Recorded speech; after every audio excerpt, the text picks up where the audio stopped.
Temazo de Divididos. ¿Cómo se llama este tema, Cirelli? Saltarín, San Saltarín, del último disco de Divididos. Hablábamos recién, entre las noticias del año, lo había adelantado Gustavo, De- el disco de Divididos. Después de 15 años. Se me borró el nombre, ahora lo confirmamos. Sí, y esto que estábamos charlando recién por el aire, que es para nosotros, digamos, uno de los acontecimientos culturales, el regreso de Divididos, que nunca paró de tocar. Es una de las bandas que más toca durante el año. En el Teatro de Flores o en cualquier en estadio, donde sea, Y Divididos donde va no llena para, y siempre con siempre. una propuesta artística, nada, de gran devolución hacia el público, de la producción, digo, la escenografía, las luces y demás.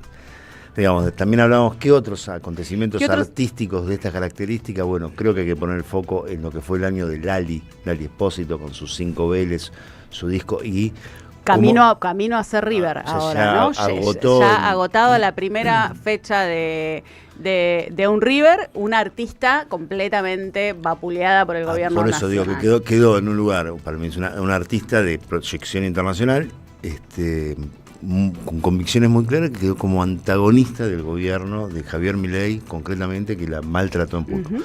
Y el otro dato que quizá por gusto, porque hay un nuevo fenómeno, me parece, que es Milo J, Sí. con todo lo que representa, esta mixtura. La mixtura entre música urbana y folclore, el tradición último disco, folclórica. y aparte es como generar un productor del área, lo que están haciendo con Mex en folclore, creo que se llama, creo que eso lo generó Milo con su madre, digamos, un artista joven que tiene 19 años, creo. Y representante de toda una generación, a pesar del ataque feroz a la cultura del gobierno nacional. Exactamente, que también Milo fue censurado por este gobierno, que le prohibió tocar en el predio de la Exesma para presentar el disco anterior, que creo que fue él iba camino a ese recital y se enteró ahí que estaba, ¿no? Y la mención de Milo tiene que ver también con toda esa generación de pibes un poco más grandes, pibas, digamos, artistas, no son pibes ni pibas, digamos, son artistas, de mucha solidaridad entre ellos, ¿viste? De generosidad, de compartir creaciones, escenarios y demás. Sí, se han criado juntos en lo que se llaman, ¿no? Esas peleas de gallo y de música urbana, y han generado un fenómeno cultural que se contrapone con la aplicación de este gobierno nacional a la censura a la cultura, entre tantas otras cosas de lo que viene haciendo el gobierno nacional. Y ahora nos vamos a meter un poco con el tema energético y con un poco con la realidad también de la cantidad de privatizaciones que está llevando adelante el gobierno nacional en términos energéticos. Vamos a hablar un poco de energía renovable, y para eso estamos comunicados con Pablo Todero, que es diputado nacional de Neuquén, de Unión por la Patria. Muy buenos días, Pablo. María Quinteros y Gustavo Cirelli te saludan. ¿Qué tal, María, Gustavo? ¿Cómo están? Saludos a todo el equipo de Radio Madres y, por supuesto, a la audiencia. Muchísimas gracias. Muchas gracias por atendernos un 31. Esperamos que termines también muy bien el año y que arranques. Igual, presentaste un proyecto, ¿no? Junto con otros diputados. Contanos un poco de qué se trata ese proyecto.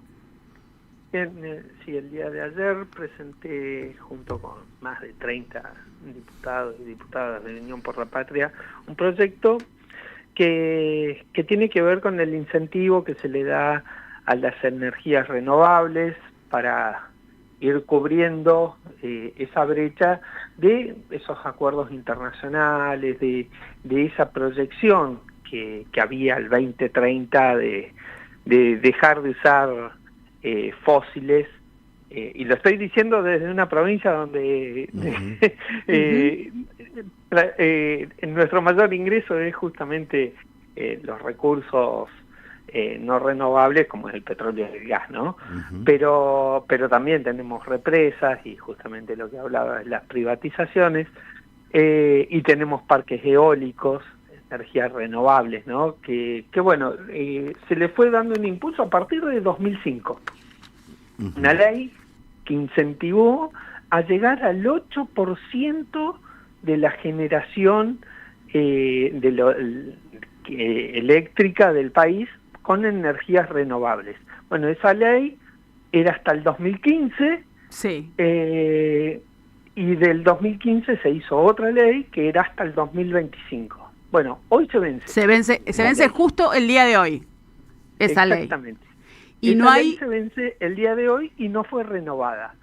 Hubo algunos intentos en la Cámara de Diputados, es más, dentro del capítulo 11, que se cae dentro de la sesión de presupuesto, estaba una renovación de esta ley. Ahora bien, ese tratamiento que estaban haciendo, yo lo dije en todo momento, lo dije en la comisión, lo hablamos con las empresas, no podía ser directo, no podía ser seguimos con los beneficios hasta 2045. Claro. Porque no era más que eso. Y se discutió y se habló en la comisión, pero en general lo que salía era una nueva... a esos beneficios de adelantamiento de IVA, de amortizaciones aceleradas, de mantener y sostenerle las condiciones impositivas hasta 2045, no podía ser así nomás. Y es lo que yo venía diciendo y es lo que pongo en este proyecto. Hacemos una nueva etapa como fue la de 2005, como fue la de 2015 y como es esta hasta 2045. Ahora bien, las empresas que ya tienen más de 10 años o los proyectos de energías renovables que ya tienen más de 10 años de beneficios, o sea que fueron hasta 2015, hechas antes de 2015, bueno, esas empresas, si quieren tener nuevos beneficios, tienen que aumentar su potencia de generación. Tienen que aumentar más de un 25% en estos próximos 3 años de generación, porque si no estamos en una situación de que viven con beneficios que terminamos poniendo los consumidores de todo el país y a una cuestión que es justamente la energía, lo cual le complica en el costo final a los usuarios.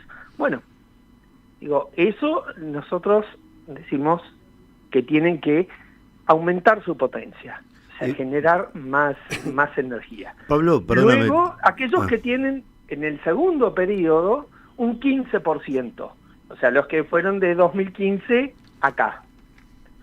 Bien, las nuevas, por supuesto, es hasta 2045, aquellos proyectos nuevos de generación eléctrica van a tener como fue en aquel momento, para alcanzar una meta del 40% del consumo argentino en renovables. ¿Por qué decimos del 40%? Eso te iba a preguntar, ¿cuál era la meta y con qué tenía que ver la meta que se propone? Bien, el 40%, ¿por qué decimos? Porque de 2005 acá veníamos, fíjense que la meta del 2005 para el 2015 era llegar al 8%. Claro. Bueno, estamos en el 19%. Claro. O sea, se duplicó, se llegó casi al 20%, bueno, estamos hablando de 20 años más, vamos a una meta. ¿Eso quiere decir que llegaremos? Bueno. Perdón, Pablo, para aclarar una cosita, es la generación de energía renovable de esto que vos estás diciendo, cubre el 20% de la producción eléctrica en el país. Exactamente, 19, entre el 18 y el 20, sí. Bueno, bien. En este momento. Bueno, ahí entran, no solo, uno piensa, dicen energía renovable y piensa el sol y el viento, ¿no? Claro. Están los ríos. Claro. Están las represas. Está la biomasa. Está los combustibles hechos a partir de la caña de azúcar. Hay otras energías renovables posibles que se está trabajando, que se está estudiando. Bueno, pero son cualquier tipo de energía renovable. ¿Y qué sucede? Hoy vence, siendo 31 de diciembre, esta política pública. ¿Y hubo interés del gobierno por impulsar una renovación? Sí, hubo un interés. Lo que pasa esto que decías. esto que decía al principio, más que interés del gobierno, nosotros lo que vimos, lo hubiesen hecho mucho antes si hubiese habido interés real del gobierno. Hubo interés de las empresas. Ahora, no de nuevos proyectos y nuevas ideas, sino de aquellos que ya traían beneficios que querían seguir teniendo beneficios. Claro. Bueno, la idea en esto es una ley de promoción, de que nuevos se adhieran, no de sostenimiento in eternum de los beneficios para los que ya pusieron. Y este proyecto lo presentaste, y ¿cuándo habría posibilidad de que entre a debate, de que se apruebe y de que siga su camino? Si el gobierno quiere, se puede poner en extraordinarias. Hoy se vence también el periodo de extraordinarias convocado por el gobierno. Sí. Claro. Se dicen que va a haber un nuevo periodo en febrero. Enero, febrero. Bueno, se puede poner ahí. El gobierno, si tiene la decisión, quiere, se puede poner ahí. Y Pablo, por último, me parece, hoy cae esta política pública o se vence. ¿Cómo continúa entonces el sector si ya los contratos en teoría terminan hoy? En sí no son contratos, son políticas públicas. Sí. A ver, estas políticas públicas que se venían dando en aquellos momentos, cuando se hizo la ley en 2005 o en 2015, que es de no aumentarle impuestos, de no generarle nuevos impuestos, de darle una previsibilidad impositiva a estas empresas. Eso es esta política. Bueno, será que por lo menos de acá al tratamiento que puede hacer en extraordinarias o posible primeros meses del año que viene, que ni el Estado Nacional ni los provinciales le cambien la cuestión impositiva de un día para el otro, cosa que no creo que vaya a pasar.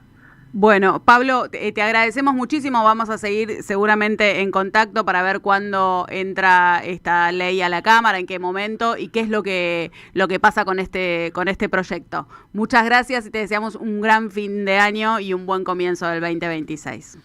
No, por favor, a ustedes, saludos a toda la audiencia, como siempre a Radio Madre, que continuamente me han estado llamando durante todo el año. Un abrazo grande. Gracias. Abrazo. Pasaba Pablo Todero, diputado nacional de Neuquén de Unión por la Patria, que presentó un proyecto de ley de fomento del desarrollo de energías renovables que se vence la política pública justamente el día de hoy, esperando que el proyecto entre a extraordinarias para poder aprobar un proyecto que lleva la meta al 40% de generación de energía renovable. De fuentes renovables para enfrentar la demanda eléctrica. Importante, ¿no? Traer este tema en este contexto de cortes, ¿sí, no? Llevar en 20 años al 2045, llegar al 40%. Bueno, hay que ver.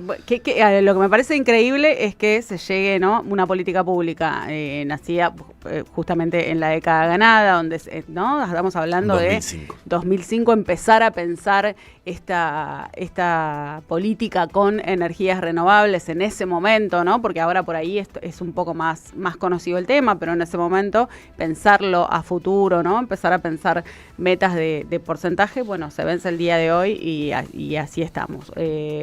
Parte de lo que es fue este 2025 en Argentina bajo el gobierno de Javier Milei.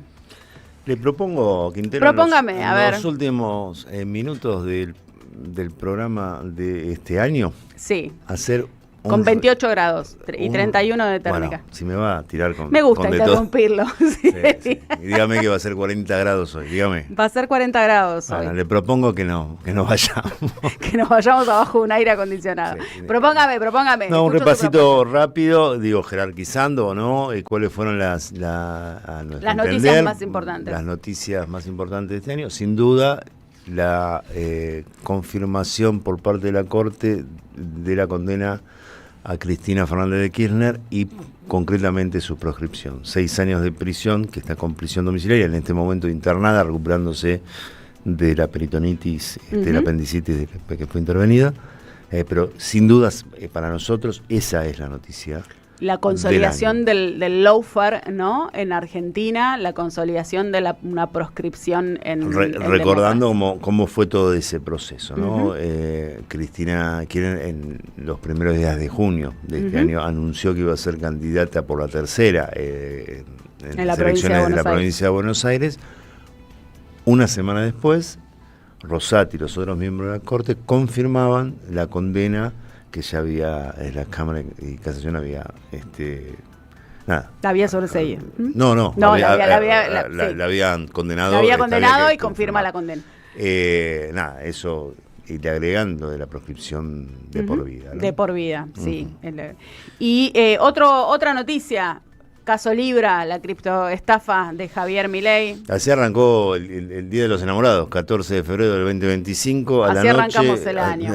A la noche, 9 de la noche más o menos, un tuit del presidente promocionando esta criptomoneda, que el signo era pesos Libra.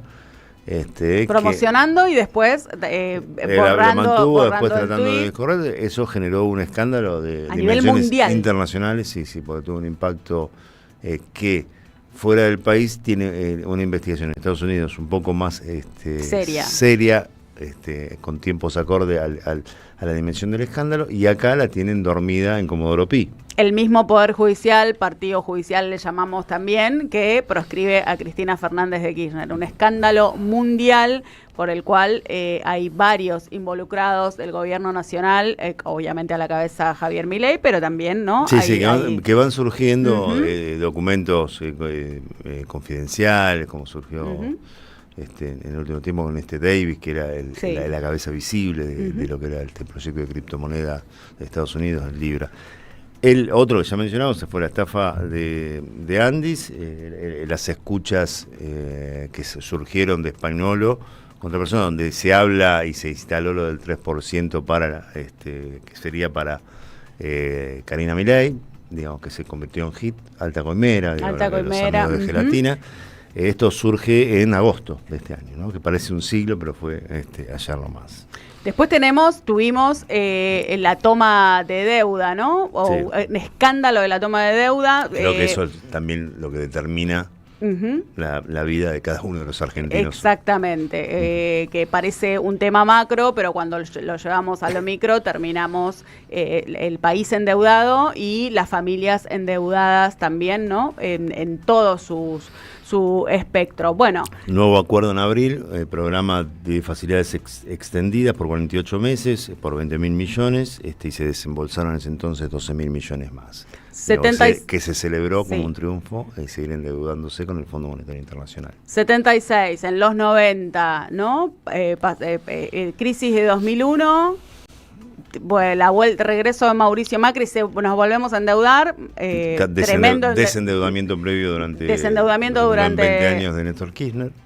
Macri nos vuelve a endeudar y Javier Milei nos lleva hasta el fondo, endeudándonos incluso con el Tesoro de Estados Unidos. Después está toda la saga del escándalo Spert, que me parece que también es tan abrumador lo que pasó, pero el oficialismo tuvo un diputado que dejó la banca, si bien estaba con licencia recién el 10 de diciembre, que quedó involucrado por el financiamiento de un narco a sus campañas electorales, en principio por $200.000.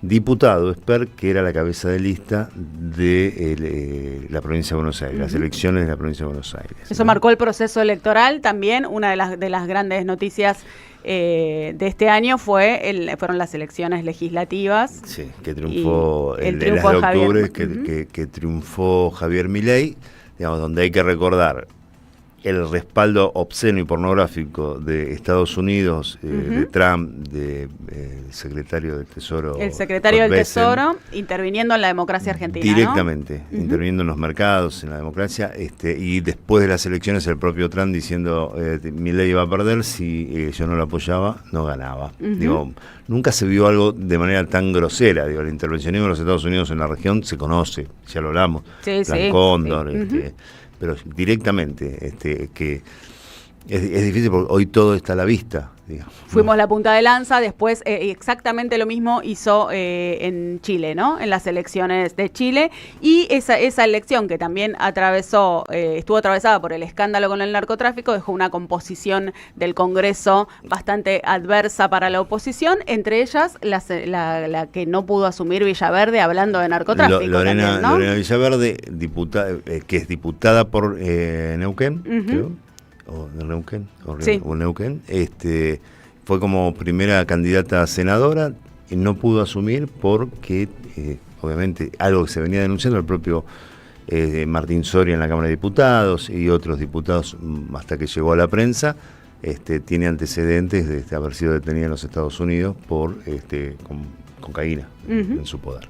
Una cosita mencionando a Esper, que para nosotros también fue otra de las noticias del año, fue la detención de los militantes que fueron a protestar en la puerta de la casa de Esper, Alexia Abaigar, Eva Mieri, entre otras personas que fueron detenidas.